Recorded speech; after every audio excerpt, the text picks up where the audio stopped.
لا تحزن إن الله معنا لا تحزن إن الله معنا۔ میرے بیٹے، جس دن تو پیدا ہوا ہم نے اپنے لیے جینا چھوڑ دیا۔ ہوئے ہوئے ہوئے ہوئے، ہم تیرے لیے جیے۔ تیری ماں تجھے دودھ پلاتی تھی، میں تیرے لیے روٹی کے نوالے لاتا تھا۔ میری ساری کمائی پہلی اور آخری سب تیرے اوپر لگتی تھی۔ تجھے خوش دیکھتے تھے تو خوش ہوتے تھے، تجھے روتا دیکھتے تھے تو ہم روتے تھے۔ وَإِذَا ذَاقَتْكَ بِالسُّقْمِ لَيْلَةً لَمْ أَدْلِ سُقْمَكَ إِلَّا سَاهِرًا أَتَمَلْمَلُ۔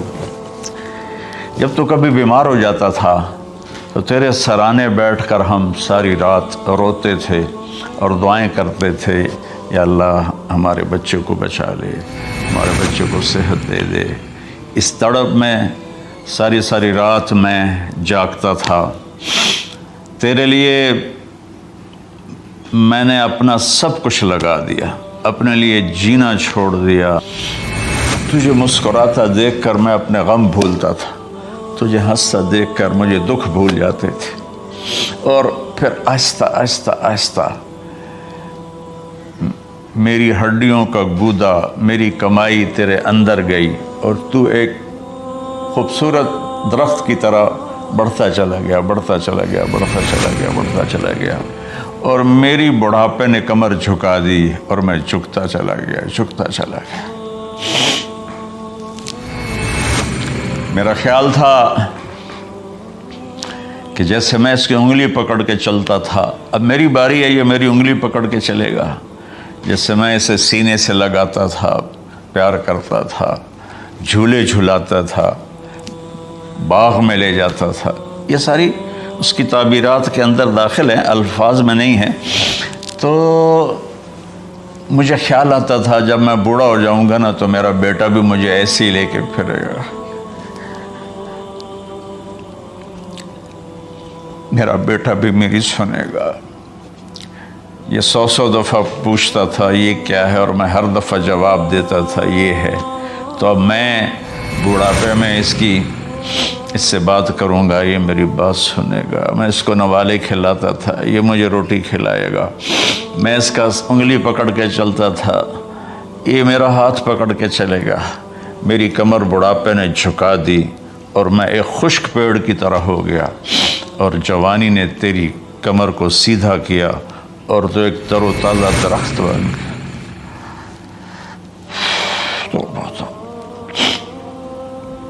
تو مجھے خیال آیا کہ میں نے 20 سال اس بچے کو پالا ہے، ابھی اپنی ماں اور باپ کو دیکھے گا، لیکن ایک دم اچانک کیا ہوا؟ فَلَمَّا بَلَغْتَ السِّنَّ وَالْغَایَةَ الَّتِي إِلَيْهَا مَدَى مَا فِيكَ كُنْتُ أُؤَمِّلُ۔ جب تو اس عمر کو پہنچا جس میں ہماری امیدیں تیرے ساتھ لگ گئیں، ہمیں بڑھاپے نے بے آسرا کر دیا، اور تیری جوانی نے تجھے ہمت دے دی، تب ہمارا خیال آیا کہ اب یہ ہمارے ساتھ وہی کرے گا جو ہم نے اس کے ساتھ کیا۔ لیکن کیا ہوا؟ جعلت جزائی غلظة وفظاظة كأنك أنت المنعم المتفضل۔ تو اتنا بدتمیز ہوا، تیری زبان چھری بن گئی، تیرا رویہ زہر بن گیا۔ اچھا چلو بیٹا، تو نے مجھے باپ تو نہ سمجھا، چلو ایک پڑوسی سمجھ لو۔ عرب میں پڑوسی کا بہت خیال کیا جاتا تھا، اور یہ عرب کی شان تھی کہ اپنے پڑوسی کو وہ عزت دیتے تھے جو اپنے گھر میں ایک دوسرے کو عزت دیتے تھے۔ تو اس نے پھر اس کی طرف اشارہ کیا کہ اگر میں تیرا باپ نہیں ہوں، تیرے رویوں کو دیکھ کر تو یہی لگتا ہے کہ میں تیرا نوکر ہوں، تو میرا مالک ہے، تو چلو اتنا تو کر دے جتنا ایک پڑوسی کے ساتھ کرتا ہے۔ تو میرے نبی کی آنکھوں سے آنسو، یہ ساری داڑھی تر ہو گئی۔ تو آپ نے اس کے بچے کو گریبان سے پکڑا اور جھٹکا دے کر دھکا دیا کر دفع ہو جا، انت و مالک لابیک، تو اور تیرا سب کچھ تیرے باپ کا ہے۔ حضرت علی رضی اللہ تعالیٰ عنہ سے کسی نے پوچھا کہ آپ کے بیٹے حسن کیسے بیٹے ہیں؟ کہا حسن میرا وہ بیٹا ہے کہ جب میں چلتا ہوں تو میرے آگے نہیں چلتا، میرے پیچھے چلتا ہے۔ جب کہیں بیٹھنے کا موقع آتا ہے تو یہ پہلے نہیں بیٹھتا، پہلے مجھے بٹھاتا ہے پھر خود بیٹھتا ہے۔ جب کھانے پر بیٹھتے ہیں تو یہ روٹی کی طرف ہاتھ نہیں بڑھاتا جب تک میں نہ بڑھاؤں، یہ سالن کی طرف ہاتھ نہیں بڑھاتا جب تک میں نہ بڑھاؤں۔ میں کمرے میں ہوں تو یہ چھت پہ نہیں چڑھتا کہ میرے باپ کی بے ادبی ہو جائے گی۔ میں حالانکہ چھت پہ چڑھنا ضرورت کے لیے ہوتا ہے، لیکن قربان جائیں اہل بیت کے ایسے ہی اخلاق ہوتے ہیں، آل رسول ایسے ہی ہوتے ہیں۔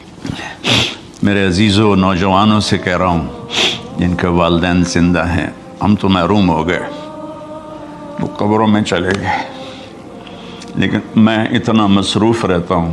اب یہ کرونا کی وجہ سے گھر میں بیٹھے ہوئے ہیں، یعنی میری زندگی ایسے پہیے کی طرح گھومی ہے، اور پھر دل کی تکلیف، پھر اس کے ساتھ سر کا درد شدید۔ اس کے باوجود میں روزانہ 10 نفل اپنے باپ کے لیے پڑھتا ہوں، 10 نفل اپنی ماں کے لیے پڑھتا ہوں، اور 4 نفل اپنی خالہ کے لیے پڑھتا ہوں کہ ساری زندگی سجدوں میں سر رکھ کے اس کا ثواب ماں باپ کو پہنچاؤں تو ماں باپ کا حق ادا نہیں ہو سکتا۔